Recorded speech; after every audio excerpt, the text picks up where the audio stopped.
నమస్తే, నేను మీ బీబీ. Welcome to our channel.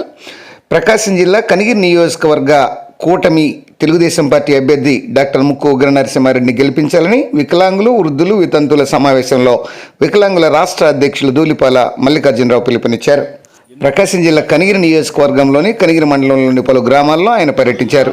ఈ సందర్భంగా ఆయన మాట్లాడారు. వికలాంగుల హక్కుల వేదిక రాష్ట్ర అధ్యక్షులు మల్లికార్జునరావు ఈ సందర్భంగా పలు సమావేశాలు నిర్వహించి మాట్లాడారు. వృద్ధులు, వితంతులు, వికలాంగులు పింఛన్లు టీడీపీ అధికారంలోకి వచ్చిన వెంటనే పెంపుదల చేస్తామని తెలుగుదేశం పార్టీ ఎన్నికల మేనిఫెస్టోలో ప్రకటించిందన్న తెలుగుదేశం పార్టీకి మద్దతు ప్రకటిస్తున్నట్లు మల్లికార్జునరావు తెలియజేశారు.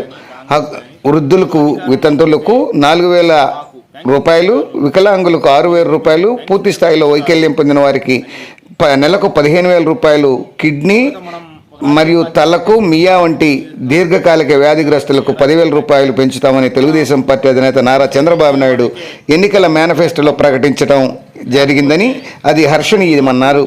వృద్ధులు, వితంతువులు, వికలాంగులు తెలుగుదేశం పార్టీకి ఓటు వేయాలని ఆయన పిలుపునిచ్చారు. వికలాంగులకు ఆర్టీసీ బస్సుల్లో మహిళలతో పాటు ఉచితంగా ప్రయాణం చేసేందుకు చంద్రబాబు నాయుడు హామీ ఇవ్వడం జరిగిందన్నారు. కనిగిరి నియోజకవర్గంలో వికలాంగులందరికీ ఇళ్ల స్థలాలు మంజూరు చేయడం జరుగుతుందన్నారు. వైఎస్ఆర్ కాంగ్రెస్ పార్టీ ప్రభుత్వం తొలగించిన పింఛన్లను తెలుగుదేశం ప్రభుత్వం అధికారంలోకి రాగానే వారికి పునరుద్ధరిస్తున్నట్లు, ఈ విధంగా పింఛన్లు మంజూరు చేయనున్నట్లు ఆయన తెలియజేశారు. కనిగిరి తెలుగుదేశం పార్టీ అభ్యర్థి డాక్టర్ ముక్కు ఉగ్ర నరసింహారెడ్డి విజయం కోసం వికలాంగులు, వృద్ధులు, వితంతువులు మరియు ఇతర సభ్యులందరూ ఉగ్ర నరసింహారెడ్డి విజయం కోసం కృషి చేయాలన్నారు. ఈ కార్యక్రమంలో వికలాంగుల హక్కుల వేదిక నాయకులు పి నాగేశ్వరరావు, శ్రీను, వెంకటేశ్వరరెడ్డి, వెంకటేశ్వర్లు, తిరుపతయ్యతో పాటు పలువురు వికలాంగులు, వృద్ధులు మరియు పింఛన్దారులు పాల్గొన్నారు.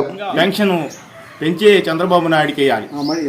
చంద్రబాబు నాయుడు అంటే ఇక్కడ నిలబడ్డటువంటి అభ్యర్థి, ఇక్కడ ఎవరైతే తెలుగుదేశం పార్టీ అభ్యర్థి ఉన్నాడో డాక్టర్ ముక్కు ఉగ్ర నరసింహారెడ్డి, ఆయన్ని మనం గెలిపించాలి.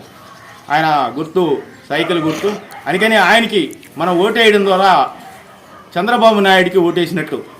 ఈయన ఎమ్మెల్యే అయితే, ఇక్కడ ఉగ్ర నరసింహారెడ్డి ఎమ్మెల్యే అయితే, ఇలాంటి వాళ్ళంతా కూడా మొత్తం ఎమ్మెల్యేలుగా గెలుపొందితే తెలుగుదేశం పార్టీ అధికారంలోకి వస్తే మన పెన్షన్ అనేటువంటిది 4 వృద్ధులకి, వితంతువులకి 4,000 రూపాయలు, వికలాంగులకి 6,000, 10,000, 15,000 రూపాయలు పెన్షన్ వస్తుంది.